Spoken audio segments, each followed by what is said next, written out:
Hello mga ka-Faith, Brother Adrian Milagulito, and today ini-invite ko kayo na maging part kayo ng aking supporters group sa aking Patreon. Ano nga ba tong Patreon? Itong Patreon, isa tong subscription channel, may membership fee dito, pero maliit lang naman. So dito sa Patreon, ina-upload ko yung mga naging past interview ko at yung magiging future interview ko. Diyan ko ina-upload lahat yan after ng mga naging interview ko, ina-upload ko kaagad yan sa Patreon na unedited. So makikita nyo yung file na yan na very raw, kaya makikita nyo yung mga barokong English or may mga spoiler. So makikita nyo lahat yan dyan. Bakit ko ginagawa ito? Kasi lahat ng ginagawa ko dito sa social media evangelization ay lahat to may cost. Okay, yung mga ginagamit kong equipments, yung mga application, yung mga software, may cost po lahat yan.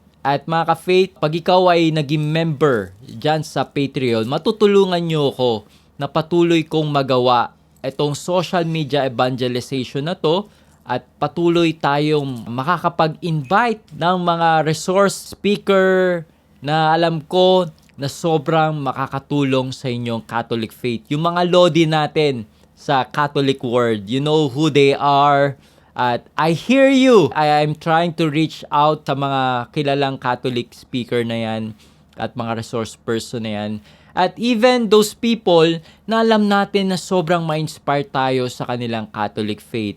Kaya mga ka-Faith, alam nyo yung tulong nyo sa akin pag naging member kayo ng aking Patreon, it will have an eternal effect sa mga nanonood dito sa ating channel, sa aking channel. Siguro marami nagtatanong, Adrian, so ibig sabihin yung mga interview mo ay hindi namin mapapanood sa YouTube.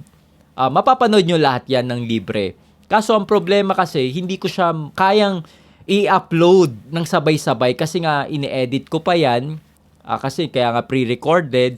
At yung pag-e-edit ay hindi siya madali. Medyo matagal siya. Sa dami ng mga na-interview ko, ay hindi ko siya kayang sabay-sabayin. Kasi nga, hindi lang naman ako content creator bilang isang Katoliko. Isa din akong magulang at asawa at marami pa akong role na ginagampanan. At itong ministry na ito, sa ngayon ay one-man team ako. Ako lahat ng gumagawa dito. Kaya in the future, kung maraming magsusupport sa akin dito sa Patreon, maybe we can hire editors or mga bagay, mga tasks na mas mapapadali yung ginagawa ko dito sa social media evangelization. So mga ka-Faith, I invite you to be part of my Patreon group at sobrang tatanawin ko yan ng utang na loob at sobrang matutulungan nyo ako sa ginagawa ko dito sa social media. Maraming salamat. God bless.